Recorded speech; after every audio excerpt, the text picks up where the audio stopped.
Hello everybody and welcome to Insider's Guide. Today we're discussing one of the most slept on ski areas in America, Mount Bohemia. While tucked away in a remote part of the UP, it offers a truly unique skiing experience, featuring extreme terrain on par with several mountains in the western US.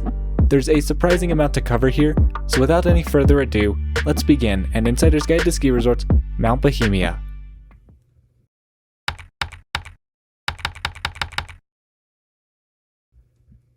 Mount Bohemia, or simply Boho, is located on the tip of the Upper Peninsula of Michigan, overlooking Lake Superior. The nearest major city is actually Green Bay, which is located 4.5 hours away. The last somewhat major town before Bohemia is the combination of Calumet and Laurium, which are about 30 minutes away from the resort. If you're looking for some truly dirty cheap accommodations, this is the place to find them. However, staying at Mount Bohemia itself is quite an experience, and I'd recommend it if you're with a group. Lodging at Mount Bohemia itself consists primarily of yurts, which are these big circus-looking tents with beds inside. These are more functional than comfortable, as they're extremely bare bones. Each yurt has a shower, bathroom, heater, and microwave, but lacks bedding and any other amenities altogether. There are also some trailside cabins that offer similar amenities, but are meant for smaller groups of 3 to 4. I've linked some information about Bohemia's yurts and cabins in the description so you can learn more about what all they offer. While all accommodations do have Wi-Fi, it's impractically slow. In fact, that's a problem that permeates through the entire area, affecting the cell network too. Because of this, in combination with the caliber of terrain you'll be skiing, I would highly recommend bringing walkie-talkies. Outside of everything discussed, the biggest upside to the Boho accommodations is that every single one is ski in, ski out. If day tripping, parking at Boho isn't typically an issue. In addition to the accommodations, Boho's base boasts a few more amenities that are worth mentioning. Their Nordic spa is extremely well renowned, and I couldn't recommend it enough as a means of unwinding after a hard day on the slopes. Regarding food, there's a pizza place right next to the spa and a decent amount of options in the main lodge. If you're staying slopeside, given that there's no grocery store in the vicinity of the resort, I definitely recommend bringing along some food of your own, just in case. Now that we've gone through the basics, let's talk about the mountain itself, because Bohemia is truly unlike any other ski resort in the United States. Alongside mountains like Silverton, Mount Bohemia is among the few ski areas in the United States that doesn't groom any trails. There is also no snowmaking on the entire mountain, and thus it almost always has thin coverage on the most popular runs. As dictated by Mother Nature, Boho's opening and closing dates can vary year to year. Luckily, due to the strong lake effect from nearby Superior, the mountain sees pretty consistent accumulation, especially during the months of January and February. In the best of years, Boho can stay open until May. Now, because of the lack of snowmaking and grooming, Bohemia explicitly markets themselves as an experts-only mountain. While not entirely true, I'd recommend being at least an advanced intermediate to visit. However, Boho is best enjoyed by true experts. There are a handful of tree-cut runs, but for the most part, Mount Bohemia is known for its abundant natural tree skiing. It boasts a vertical drop of around 820 feet, which while lacking in comparison to legendary mountains like Jackson Hole, is fairly impressive by Midwest standards. Because every run is top to bottom, I wasn't personally bothered by the lack of vert, and I suspect most visitors share this sentiment. On-mountain signage is shockingly good, but regardless, Bohemia isn't a mountain you can really understand from the trail map and verbal descriptions alone. Navigating is often downright confusing for the first few laps. Tree skiing is inherently exploration-based, so even though the signage is good, I'd still recommend not going in with the mentality of strictly following the map, and just embrace getting a bit lost. Mount Bohemia does also offer night skiing, which essentially consists of the 3 cut runs on the front side. Just remember what you're getting into. It's naturally going to be a bit more raw than your standard night skiing. Another cool experience Boho offers is cat skiing on nearby Voodoo Mountain. I haven't personally done this, so I've attached another link in the description so that you can learn more about it. The last thing I wanted to mention before taking a look at the trail map are the vibes you'll find at Boho. Mount Bohemia has a vibe that's almost impossible to explain unless you've been there. Everyone who shows up is genuinely passionate about skiing and riding. The community feels like family, and the people are friendly, quirky, and welcoming. I've had some awesome experiences, from chatting with the owner at the bar to getting picked up by the ski bus lady blasting music with her chihuahua. It's a one-of-a-kind atmosphere you won't really find at other North American resorts. It's about as far away as you can get from the ultra-commercialized ski resort, and while I wouldn't tell most people to fly here instead of a trip out west, if you do come, you'll find something truly unique and worth experiencing. Alright, with all that out of the way, let's talk about the trail map itself. Before jumping into the trail map, a short addendum thanks to a friend who has frequented Bohemia for several years. First of all, if you're looking for a slightly larger town with more nightlife, Houghton and Hancock are about an hour away. The nearest airport is between Houghton and Calumet, but flights there are only twice a day from Chicago and are one of the most cancelled flights during the winter, so driving to the Keweenaw is definitely the recommended way. If you're looking for less formal lodging, you can camp in the parking lot for $25, which can be a fun experience. The nearest grocery store is the Mohawk Superette, which is about 25 minutes away and has some of the best pasties anywhere around. Do be careful with what time of year you book your trip, because as mentioned, the varying natural snowfall can sometimes push opening back all the way into January. If you're going to be skiing multiple days, definitely look into a season pass, which are on sale at the time this video goes out through the end of the day on December 6th. Saturdays are reserved for season pass holders, and season passes are more economical than day tickets if you ski literally 2 days or more. Finally, a super important note about Boho as a whole is that unmarked cliffs can pop up anywhere on the mountain. Thus, if you haven't skied an area before, make sure you're within your limit to stop. Alright, now let's actually get into the trail map. As you can see, Boho is divided into several zones. From lookers left to right, they are Bohemia Mining Co., Bohemia Bluffs, the Badlands, the Extreme Backcountry, Bear Den, Outer Limits, Middle Earth, Far East, and, on the backside, Haunted Valley, and Outback. Bohemia's 360-degree footprint means the mountain has terrain facing nearly every aspect, so snow quality can vary significantly from one area to another. As you might have already noticed with this map, Mount Bohemia is one of the few mountains in the United States, along with Big Sky and Smuggler's Notch, to use a triple black diamond rating. Runs of this rating can mostly be found in the extreme backcountry zone. However, there are a handful scattered elsewhere around the mountain. This rating does make plenty of sense for the Midwest, given that Bohemia is leagues harder than the average regional hill found in the region. However, when comparing Boho to the western US, I generally find its difficulty ratings to be inflated by about one level. That's to say, a Boho triple black skis roughly like a western double black, a Boho double black feels more like a western single black, and so on. Before we talk about Mount Bohemia proper, I do want to briefly take a look at Little Boho, which is located adjacent to Mount Bohemia itself. From the main parking lot, you can take a short hike to the top of Little Boho, which takes around 5 to 10 minutes. While the terrain at Little Boho is still fairly steep, it sits at a lower elevation than Mount Bohemia. Because of that, even though the runs are usually empty thanks to its more hidden location, the snow conditions tend to be much more variable than on the main mountain. From the bottom of Little Boho, you have to take one of Bohemia's buses to return to the main ski area, which we'll talk more about later. Switching back over to the main map, Mount Bohemia itself is served by 2 lifts, Mount Dew Hoist on the looker's left and Honeypot Hoist on the looker's right.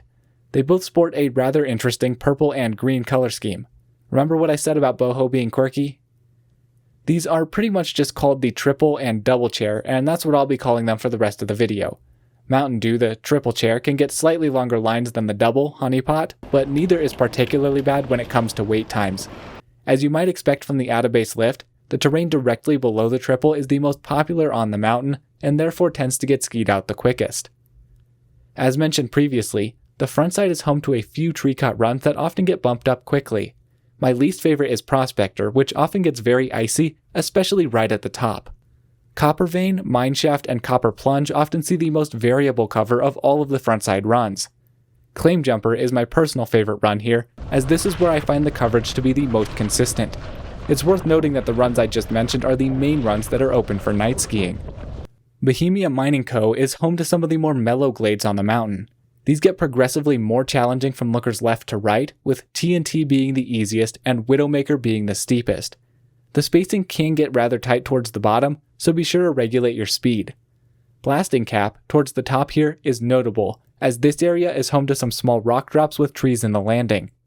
Moving over to the other side of the lift, Bohemia Bluffs and the Badlands are possibly where I spend the most of my time at Boho. Although these areas do get skied out pretty quickly, this is easily the most sustained fall line tree skiing on the mountain. The tree spacing here is also excellent, and there are even a few small rock drops if you know where to look. For a specific run choice, if you can find it, Tommyknocker's Plunge is a local's favorite. In general, though, I found that cutting as far skiers left towards the extreme backcountry resulted in the freshest lines. Note that the exit road that leads back to the triple lift is a bit flat, so try to keep some speed towards the bottom of the area. Back at the top of the triple lift, Miner's Hollow allows you to access the aforementioned tree cut bump runs that run underneath the triple chair. Adjacent to Miner's Hollow, Icefall is our first triple black to talk about, but it honestly isn't anything special. It's basically a handful of rocks that form a few short chutes and drops.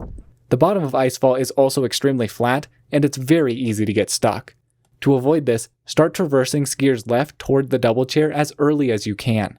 The trail map is misleading here. It makes it look like reconnecting to Miner's Hollow is the easier option, but in reality, merging onto the Beast from the bottom of Icefall is far easier. If you continue down Miner's Hollow, you'll reach Miner's Junction, which is essentially the starting point for both the extreme backcountry and Bohemia Bluffs. Sleeping Bear is essentially a road that leads straight into the heart of Bear Den.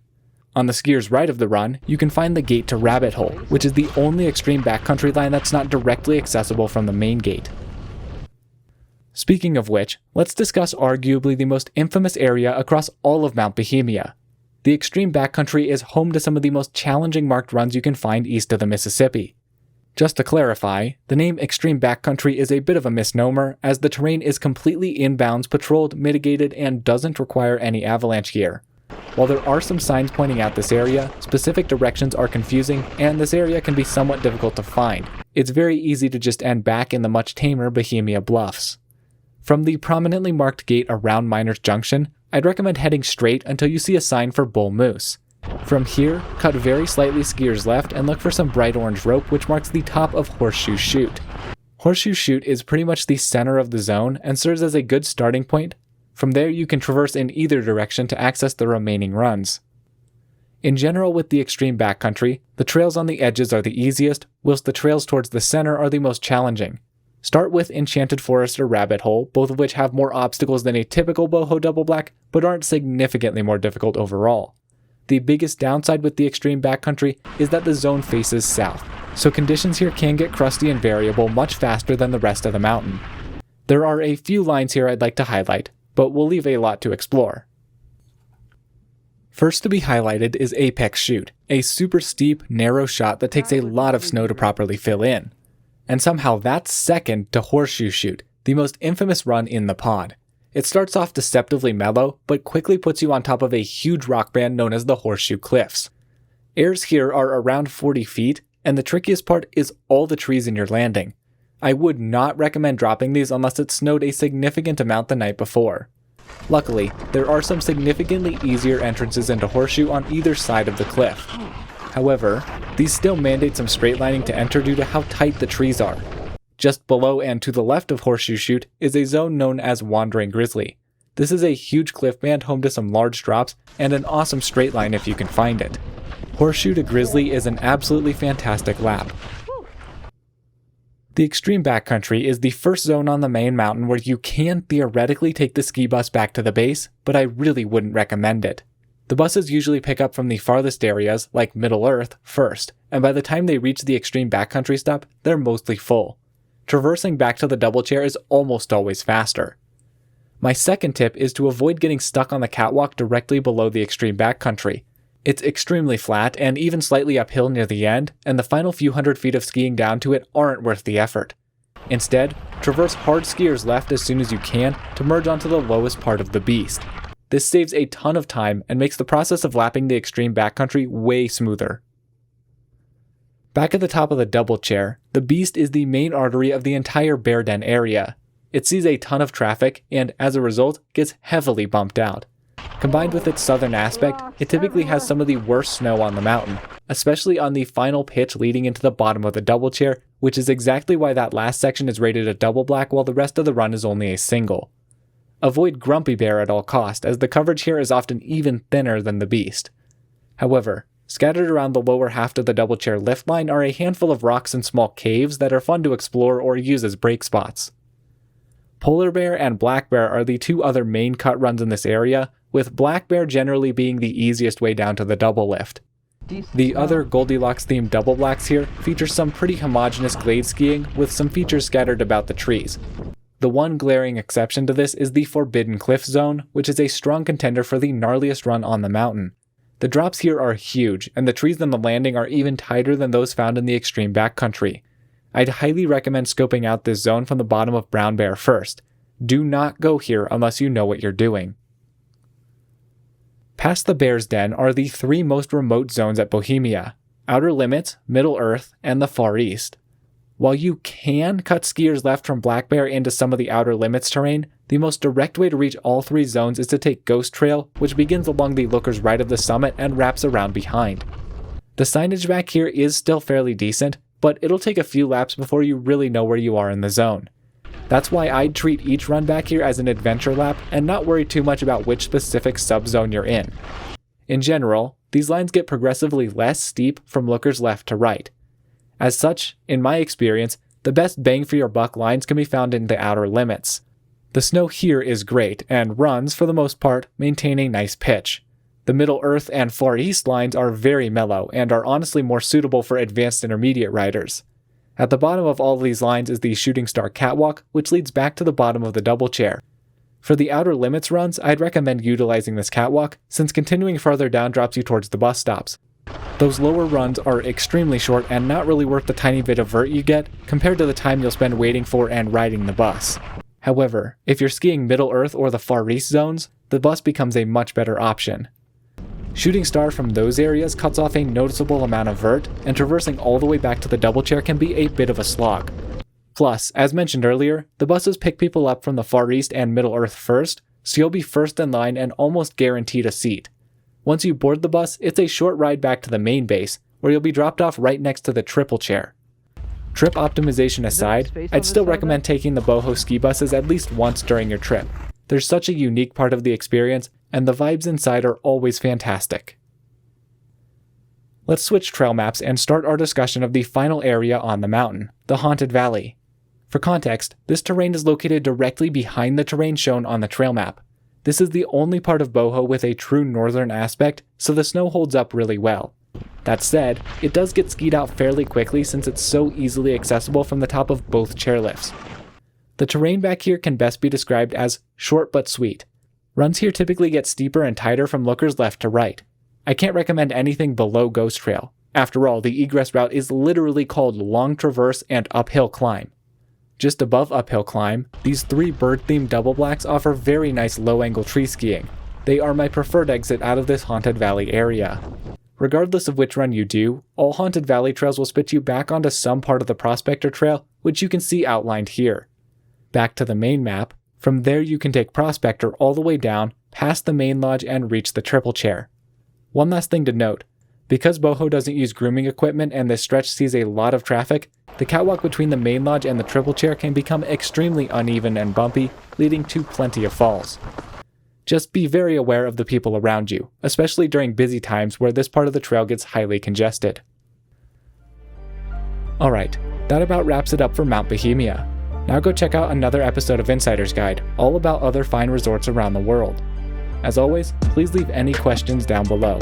If you enjoyed this video or found it helpful, please consider subscribing to help support this stream. Thank you all so much for watching. All my love, I'm out.